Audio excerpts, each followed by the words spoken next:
Sí, gracias, señora presidenta. Bueno, cuando preparaba un poquito esta intervención me acordaba de la facultad y cuando me enseñaban en clase de Derecho Romano lo que hacían los romanos. Los romanos jamás derogaban una ley. Los romanos entendían que una ley era el resultado de la pervivencia del grupo al que pertenecían y que, por lo tanto, bueno, pues eso tenían que respetarla porque era voluntad, digamos, de sus mayores. Y, por lo tanto, siempre derogaban, por mucho que con el transcurso del tiempo, al final, las leyes romanas no se parecían para nada a lo que, en principio, hicieron. Pero eran listos y nos enseñaron muchas cosas, ¿no? Nos enseñaron, entre otras cosas, que no se puede luchar contra un elemento mítico y que no hay que luchar contra eso, sino que las leyes tienen que adecuarse a la realidad social en la que la gente está viviendo o las personas están viviendo sin cuestionar lo que los mayores, los antepasados que les transmitieron ese saber, pues hicieron en su momento. Bueno, pues algo parecido pasa con la ley de amnistía. Nosotros no hemos venido a cuestionar, desde el punto de vista mítico, una cuestión como la transición española. Entendemos, y es sobradamente conocido, el contexto en el cual esta ley se aprobó y se aplicó. Y efectivamente, bueno, pues no cuestionamos para nada ese planteamiento. Lo que pasa que, claro, la ley de amnistía tenía como concepto de origen el hecho de ser una ley transicional, y esto lo reconoce prácticamente todo el mundo. Es decir, servía de una ley que facilitaba la transición de un Estado,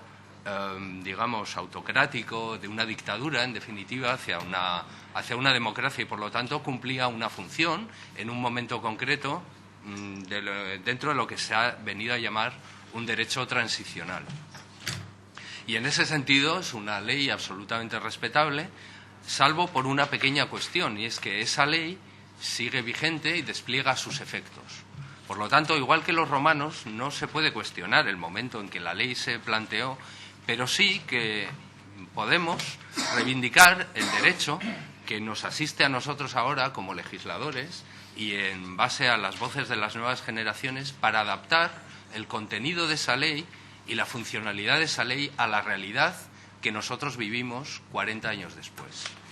¿Y por qué? Porque en 40 años nadie lo negará que las cosas han cambiado muchísimo. Es decir, no estamos en el mismo contexto de aplicación de esa ley y, sobre todo, en una cuestión muy fundamental. El acervo de los derechos humanos que ha asumido el Estado español durante este tiempo ha sido muy grande.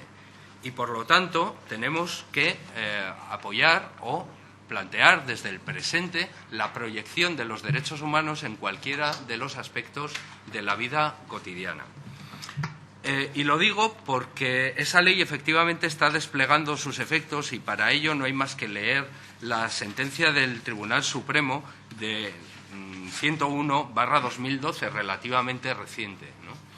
Y cuando el Tribunal Supremo se plantea la vigencia o no de la ley de amnistía en relación con las exigencias de justicia derivadas de la aplicación del derecho internacional sobre derechos humanos, dice, sí, efectivamente, el Estado español aprobó el Pacto Internacional de Derechos Civiles y Políticos con anterioridad a la promulgación de la ley de amnistía, pero dicen una cosa muy clara, dicen, no corresponde a los jueces derogar una ley, corresponde al Poder Legislativo. Y, por lo tanto, cualquiera que lea atentamente y sensatamente esa sentencia, lo que nos están diciendo los jueces es, tienen ustedes la capacidad de remover los obstáculos que pudiera haber para que la aplicación de los derechos humanos en España sea plena en el momento presente y, por lo tanto, para que cualquier interpretación judicial que se pueda hacer en contra de la aplicación del derecho internacional y, por lo tanto, del ejercicio de una memoria inclusiva y no sectaria que respete el derecho de todas aquellas víctimas que no han encontrado a sus familiares desaparecidos o que no saben lo que ocurrió en un contexto de desapariciones forzadas y de discurso de odio del que acabamos de hablar, puedan obtener por parte del Estado la intervención de la justicia como un elemento no histórico, no de memoria,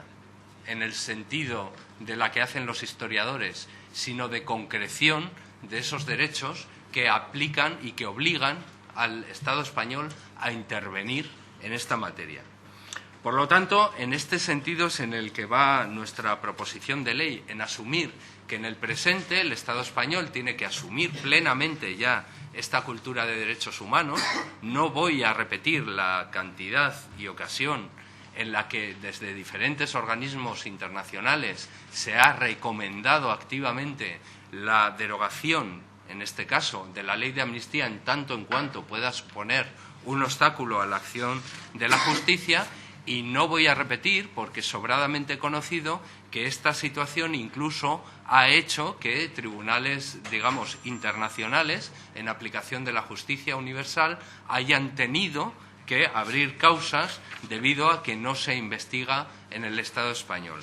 Por lo tanto, entendemos que esta proposición que insta al Gobierno a modificar esta ley de amnistía es perfectamente aplicable, contribuiría a remover esos obstáculos, contribuiría a lanzar un mensaje interno de que la justicia española es capaz de tutelar las graves vulneraciones de derechos humanos cara al futuro y tranquilizaría a estos organismos internacionales que más de una vez nos han recomendado, digamos, esta derogación de la ley de amnistía, en el sentido de que existe una voluntad de las instituciones españolas de contribuir a la justicia, a la memoria, a la reparación y, en definitiva, a las garantías de no repetición. Muchas gracias. Muchas gracias.